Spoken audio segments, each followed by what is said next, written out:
seorang suami memberat-beratkan dirinya, membebani dirinya untuk memberikan kepada istrinya dengan pemberian yang besar, memberikan mahar dengan mahar yang besar, memberat-beratkan dirinya berlebihan untuk memberikan kepada calon istrinya, karena saking senangnya dia, kemudian dia tidak berpikir berlebih-lebihan dalam memberikan.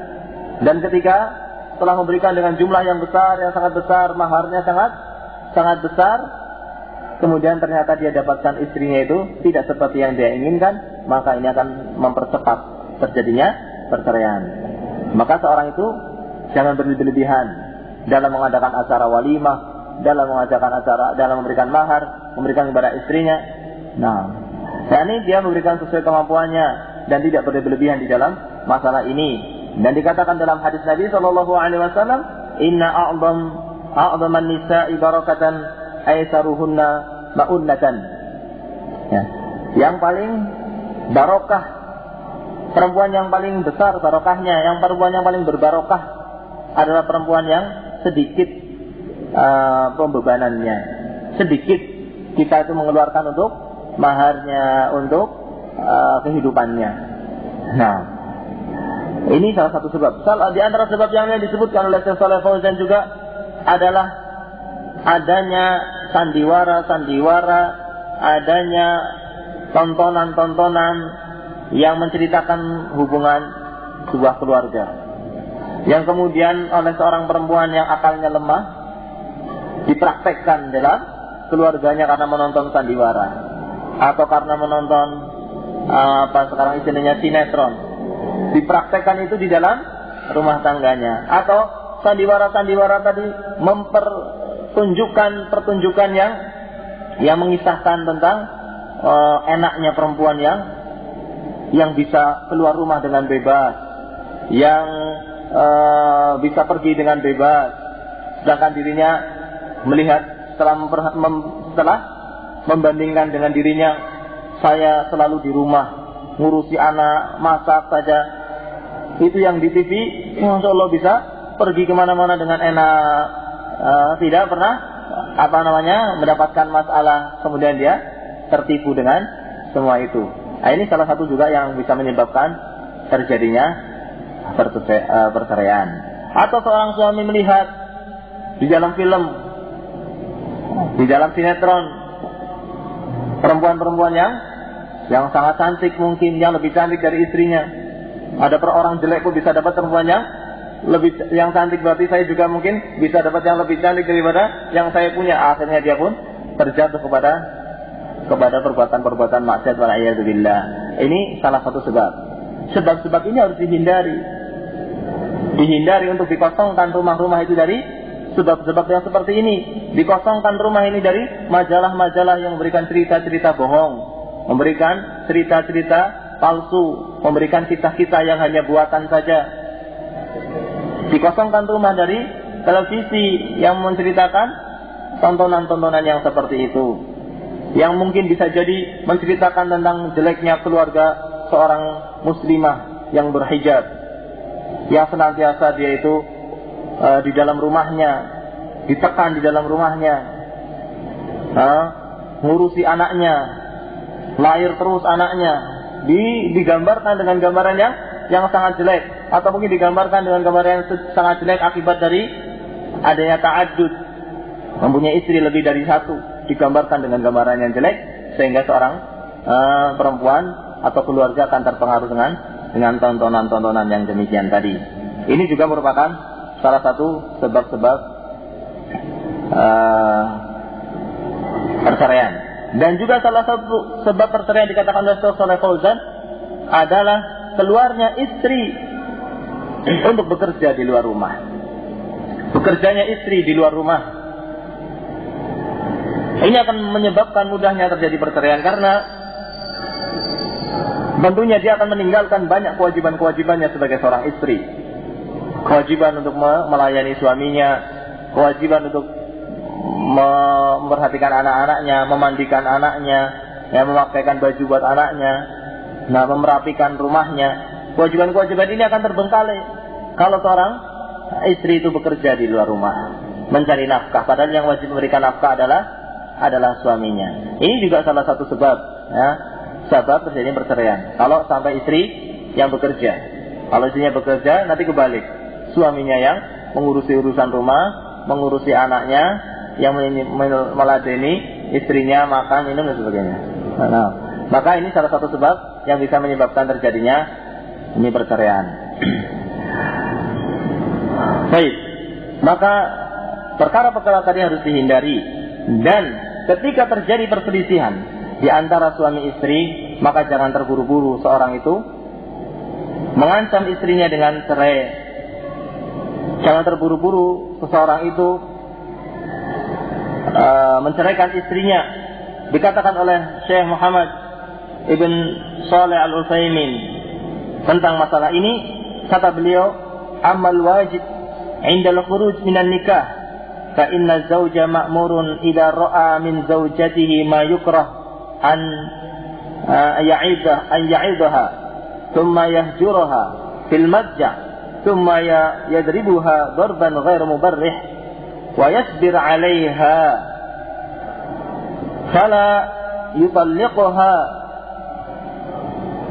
faqad tastaqimu haluha wa qad yarzuqu minha awlad yakun fihim khairun katsir fa idza lam yatamakkan min as-sabr jaza lahu an yutalliqaha walakin yajib 'alaiha an yutalliqaha li'iddatihin. Kata Syekh Muhammad bin Shalih Al-Utsaimin rahimahullah, adapun yang wajib bagi seorang suami ketika ingin keluar dari pernikahan, ketika istrinya berbuat maksiat kepada dirinya dan dia menginginkan akan selesai dari pernikahan, apa yang harus dia lakukan? Dia wajib baginya, diperintahkan baginya untuk apabila dia melihat sesuatu yang dia benci pada istrinya, maka dia wajib untuk menasehatinya. Yang kedua, untuk menghajarnya, menjauhinya fil madja, di atas kasurnya atau di rumahnya. Yang berikutnya, kalau tidak mempan juga, maka dipukul dengan pukulan yang tidak memberikan cacat, dan sabar terhadap perempuan yang demikian tadi. Sabar terhadap istrinya untuk terus memperbaikinya dan memperbaikinya, dan tidak segera mencerainya. Meskipun langkah-langkah itu sudah dijalani semuanya, maka jangan segera untuk menceraikannya. Nah, kalau dia bisa sabar, maka lebih bagus sabar. Sabar dengan keadaan istri yang demikian, selama dia masih seorang muslimah, masih sholat, ya, maka dia sabar untuk terus memperbaikinya. Karena bisa jadi insya Allah keadaannya akan menjadi baik, dan bisa jadi dia akan mendapatkan rizki darinya karena sebab dia mempunyai istri ini. Bisa jadi Allah memberikan rizki kepadanya karena kesabaran dia terhadap istrinya. Dan bisa jadi karena kesabaran terhadap istrinya ini, dia mendapatkan anak-anak yang Allah berikan kebaikan dari anak-anak tadi. Tapi kalau sudah tidak bisa sabar, maka boleh baginya untuk menceraikannya, tetapi wajib baginya untuk menceraikannya pada waktunya. Dan sebelum ini sebetulnya masih ada satu langkah yang harus dijalani oleh seorang suami dan istri ketika mendapatkan perselisihan di antara keduanya. Disebutkan dalam surat An-Nisa yang kita baca tadi pada ayat yang berikutnya.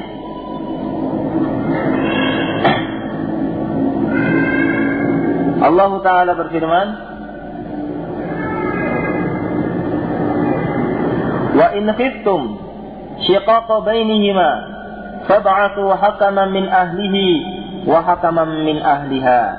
Dan apabila kalian takut perselisihan ini akan terus berlanjut, sudah sabar tetapi takut perselisihan ini akan terus berlanjut dan akan menyebabkan di antara keduanya tidak bisa menjalankan kewajibannya, maka fab'athu hakaman min ahlihi wa hakaman min ahliha, maka datangkan seorang hakim dari keluarga suami dan seorang hakim dari keluarga istri. Ingat, di sini menggunakan lafaz apa? Hakim. Bukan sembarangan orang yang diambil untuk menyelesaikan. Tetapi mencari orang yang terbaik di antara keluarga suami dan mencari orang yang terbaik, yang paling saleh di antara keluarga istri yang akan menyelesaikan perselisihan di antara keduanya. Bukan sembarangan orang yang hanya akan membela pihak-pihaknya yang dia senangi. Tetapi orang yang akan berbuat adil dalam menyelesaikan permasalahan suami istri tersebut. Kemudian in yurida islaha yuwaffiqillahu bainahuma. Jika keduanya menginginkan kebaikan, menginginkan islah, maka Allah akan berikan taufik kepada keduanya. Innallaha kana aliman khabira. Sesungguhnya Allah Ta'ala itu maha mengetahui dan mengetahui segala yang nampak dan segala yang tidak nampak. Nah, ini langkah-langkah yang harus dilakukan. Setelah menasehati, tidak mempan menghajarnya, tidak mempan boleh memukulnya dengan pukulan yang tidak membuat cacat, terutama tidak boleh memukul wajah, ataupun kalau bukan wajah, boleh tetapi tidak boleh sampai cacat. Kemudian kalau tidak bisa, maka sebaiknya sabar. Kalau belum berubah, seorang suami ini sabar. Nah, karena bisa jadi di balik kejelekan istri ini ada kebaikan yang dia tidak ketahui. Tidak semua keinginan yang dia inginkan itu pasti baik akibatnya. Oleh karena itu jangan dia memaksakan diri untuk mengikuti keinginannya, karena belum tentu keinginan yang dia lakukan ini baik akibatnya. Maka bersabar dengan terus menasihati, ini akan lebih baik. Dia akan mendapatkan pahala dari bersabarnya tadi, dan insya Allah Allah akan merubah keadaannya. Kalau terus berlangsung dan tidak mungkin dan sangat kecil, sulit untuk bisa terjadi kembali seperti dahulu, penuh dengan kasih sayang seperti dahulu, penuh dengan cinta seperti dahulu. Tidak mungkin akan terjadi, sangat kecil, sehingga takut seorang suami justru akan berbuat zalim kepada istrinya, dan istri akan berbuat zalim kepada suaminya. Atau apabila tidak terwujud maksud-maksud daripada disyariatkannya pernikahan, maka boleh diselesaikan dengan tahapan yang berikutnya, mengutus seorang keluarga dari pihak suami dan keluarga dari pihak istri untuk menyelesaikan permasalahannya, tetapi mencari orang yang paling baik dari orang-orang yang ada. Kalau ini tidak mungkin juga, baru langkah yang terakhir, yaitu boleh seorang itu untuk menceraikan istrinya, dan boleh seorang istri untuk minta dicerai oleh suaminya. Nah, tetapi ini pun perlu diperhatikan, bahwa perceraian itu bukan sesuatu yang tidak ada aturan. Tidak ketika ingin mencerai terus dia sampaikan lafaz cerai. Ketika saat dia ingin cerai, dia langsung sampaikan lafaz cerai. Tetapi ingat firman Allah Ta'ala di dalam surat At-Talaq, di dalam ayat yang pertama dan ayat yang kedua. Allah Ta'ala berfirman, surat At-Talaq ayat yang pertama, ya ayuhan nabiyyu idza talaqtumun nisa. Wahai nabi, khitabnya kepada Nabi sallallahu alaihi wasallam. Tetapi hukumnya ini umum kepada semuanya, kepada umatnya. Jika engkau ingin menceraikan istrinya, fatalliquhunna li'iddatihin, maka ceraikanlah dia dengan untuk menghadapi iddahnya. Wa ahsu al-iddah, dan hitunglah iddahnya. Artinya tidak boleh sembarangan orang mencerai, tidak melihat keadaan istrinya. Maka di sini diterangkan oleh para ulama bahwa cerai itu ada dua. Cerai yang sesuai dengan ayat ini untuk menceraikan istrinya dalam menghadapi iddahnya adalah, yang dimaksud di sini adalah cerai yang dikatakan dengan cerai yang sunnah. Menceraikan istrinya dengan cerai yang sunnah, yaitu menceraikan istrinya ketika istrinya dalam keadaan suci dan belum disetubuhi. Istrinya dalam keadaan suci dan belum disetubuhi. Ini cerai yang sunnah, cerai yang disyariatkan. Di dalam ayat ini, ketika ingin mencerai istrinya, maka dia menunggu saat sampai istrinya dalam keadaan suci dan tidak disetubuhinya. Ini cerai yang sunnah, yang seperti ini. Dan apabila tidak seperti ini, misalnya mencerai istrinya dalam keadaan dia sedang haid, tidak dalam keadaan suci, ini bukan cerai yang sunnah, ini cerai yang bid'ah. Atau dia itu menceraikan istrinya dalam keadaan istrinya itu baru disetubuhi setelah sucinya dia, maka ini juga cerai yang bid'ah. Karena bisa jadi ketika disetubuhi ini kemudian ada janinnya. Maka di sini seorang suami tidak sembarangan menceraikan istrinya karena bisa terjatuh pada cerai yang bid'ah. Berkata Syekhul Islam Ibn Taimiyah di dalam kitab fatwa beliau, kata beliau, fa idza talaqaha fil haidi aw talaqaha ba'da an wata'aha wa qabla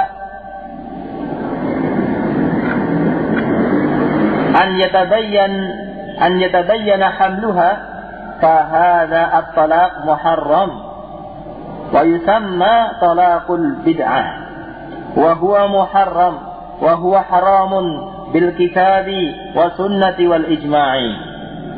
Kata Syekhul Islam Ibn Taimiyah, dan jika seorang suami menceraikan istrinya dalam keadaan dia sedang haid atau dalam keadaan dia sedang suci tapi baru disetubuhinya, yang kemungkinan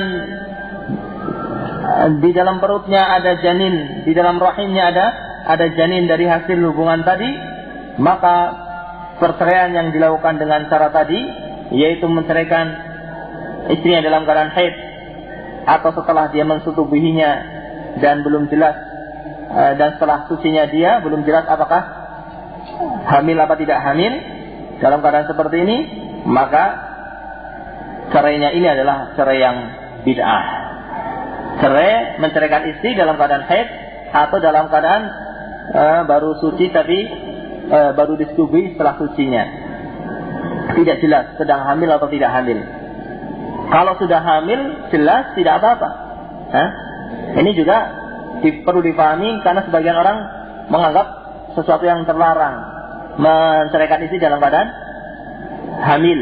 Justru ini diperbolehkan. Menceraikan istri dalam keadaan hamil ini yang bukan cerai yang bid'ah. Yang bid'ah itu ketika istri sedang haid atau sudah suci tapi baru disetubuhi, sehingga tidak jelas apakah sedang hamil atau tidak hamil.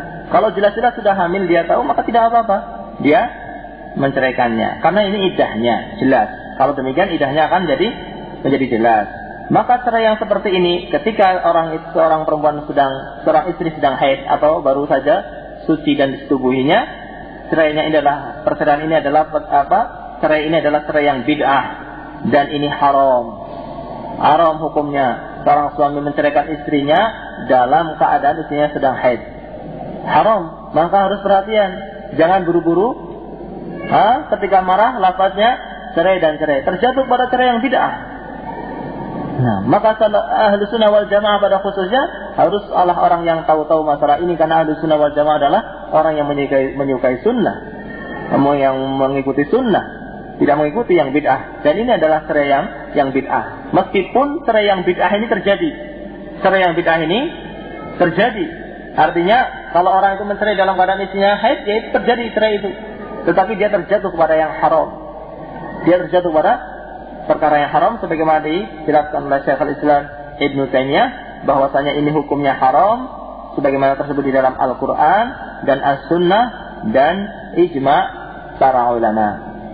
Nah, maka hal ini perlu diketahui, bahwa ketika seorang suami menceraikan istrinya harus melihat keadaan istrinya, jangan asal lafaz cerai keluar dari mulutnya. Dan Juga perlu diketahui, ketika seorang suami sudah menceraikan dengan cerai yang sunnah, dalam cerai yang sunnah, yang dia baru mencerai sekali, yang masih boleh untuk apa? Masih boleh untuk rujuk. Masih boleh untuk rujuk, maka tidak boleh baginya, sebagaimana disebutkan dalam surat At-Talaq ayat 1 ini, tidak boleh baginya wala tukhrijuhunna min buyutihinna wala yakhrujna illa ayatina bi fahishatin mubayyinah. Dalam keadaan dia mencerai istrinya dengan cerai yang masih boleh kembali dia, maka tidak boleh baginya untuk mengeluarkan istri-istrinya dari rumahnya, karena perceraian dia adalah perceraian yang masih boleh dia kembali dengan tanpa menikah lagi dan tanpa dengan mahar lagi, masih boleh rujuk. Maka di sini tidak boleh dia mengeluarkan istrinya dari rumahnya, dan kewajiban-kewajiban dia masih diberikan kepada istrinya. Dan tidak boleh juga bagi seorang istri ketika dicerai terus dia pergi dari rumah suaminya. Tidak boleh. Tidak boleh diusir dari rumahnya, karena dia masih punya kewajiban memberikan tempat tinggal kepada istrinya. Dan tidak boleh seorang istri pergi dari rumahnya, karena dia juga masih mempunyai kewajiban-kewajiban kepada suaminya. Kecuali kalau perempuan-perempuan ini, istri-istri ini melakukan perbuatan fahisyah yang mubayyinah, melakukan perbuatan yang kemungkaran yang jelas, yang memaksa suaminya harus mengeluarkan dari rumahnya. Yang kalau istri ini tidak dikeluarkan dari rumahnya akan membahayakan bagi jiwanya, membahayakan bagi jiwa anak-anaknya. Maka yang saat seperti ini baru diperbolehkan. Nah, namun asalnya tidak boleh. Ketika baru mencerai tidak boleh terus istrinya diusir dari rumahnya, atau perempuan ini keluar dari rumahnya, tidak diperbolehkan. Wa tilka hududullah, dan ini adalah batas-batas hukum Allah. Ini batas-batas hukum Allah, tidak boleh seorang itu melanggarnya. Tidak boleh seorang itu mempermainkan batas-batas hukum Allah Ta'ala. Wa man yata'adda hududallah faqad zalama nafsah. Barang siapa yang melampaui batas, tidak mau mengikuti batas-batas aturan-aturan Allah Ta'ala, maka dia telah berbuat zalim kepada dirinya, karena dia terjatuh kepada apa yang Allah haramkan. La tadri la'alla Allah yuhdithu ba'da dzalika amra. Dia tidak tahu, bisa jadi Allah akan memberikan sesuatu yang ajaib, sehingga istrinya setelah diceraikan itu ternyata masih bisa untuk dirujuk. Dia kemudian kepengen rujuk kepada istrinya, masih bisa seperti itu. Sehingga dia jangan terburu-buru mengusir istrinya, tidak diperbolehkan untuk mengusir istrinya dari rumah kalau dia masih dalam batas-batas baru dicerai dengan cerai yang masih bisa untuk kembali. Nah, maka ini mudah-mudahan bisa menjadikan rambu-rambu bagi semuanya, bagi kita semuanya dalam berumah tangga, mengetahui bagaimana aturan-aturan Allah Ta'ala, bagaimana hukum-hukum Allah Ta'ala dalam masalah ini. Dan ingat bahwasanya pernikahan ini adalah ikatan yang sangat mulia. Tidak ada ikatan yang lebih mulia daripada pernikahan ini, karena akan menyebabkan berbagai macam urusan yang lainnya. Menjadi adanya nasab, menjadi adanya saling mewarisi, menjadi adanya menjadi mahram yang tadinya bukan mahram. Maka sebab apa yang terjadi setelah pernikahan ini mempunyai urutan-urutan yang sangat besar, maka tidak boleh seorang itu mempermainkan pernikahan, mempermainkan hidup dalam berumah tangga, berbuat zalim kepada istrinya, seorang istri berbuat zalim kepada suaminya, tidak ridho kepada suaminya, tidak ridho kepada istrinya, berbuat perbuatan yang sampai suami tidak ridho kepada istrinya, maka harus hati-hati di sini. Atau sedikit-sedikit melafazkan lafaz cerai. Saya khawatir seorang yang senantiasa mengancam istrinya dengan cerai, dia telah istihza dengan hukum Allah Ta'ala, mempermainkan, main-main dengan ayat Allah, main-main dengan hukum Allah Ta'ala. Padahal Allah Ta'ala telah menjelaskan rambu-rambunya. Ketika ada perselisihan, maka ada tahapan-tahapan, ada marhalah-marhalah yang harus dia lampaui. Maka untuk menutup apa yang kita sampaikan, kita ingatkan kepada para suami hadis Nabi SAW, khairukum li ahlihi wa ana khairukum li ahli. Sebaik-baik kalian adalah yang paling baik terhadap keluarganya. Sebaik-baik kalian adalah yang paling baik kepada keluarganya, yang berusaha untuk memberikan nafkah dengan secukupnya kepada keluarganya, memperhatikan ketentraman keluarganya, kedamaian keluarganya, memperhatikan istrinya, memperhatikan anaknya, qawam 'ala nisa, meluruskan istrinya ketika salah, meluruskan istrinya ketika berbuat maksiat kepada Allah dan Rasulnya dan kepada dirinya, dan tidak berbuat zalim kepada istrinya. Dan kepada para istri kita ingatkan dengan hadis Nabi sallallahu alaihi wasallam, ayyuma imra'atin matat zawjuha anha radin dakhalal jannah. Siapapun perempuan yang meninggal dunia, seorang muslimah yang meninggal dunia, istri yang muslimah yang meninggal dunia dalam keadaan suaminya itu ridho, ketika dia meninggal dunia suaminya itu ridho kepadanya, maka dia akan masuk ke dalam surga. Hadis yang diriwayatkan oleh Imam Tirmidzi dan dihasankan oleh beliau. Nah, wallahu taala a'lam bishawab. Wa sallallahu ala nabiyyina Muhammad wa ala alihi wa sahbihi ajma'in. Assalamualaikum warahmatullahi wabarakatuh.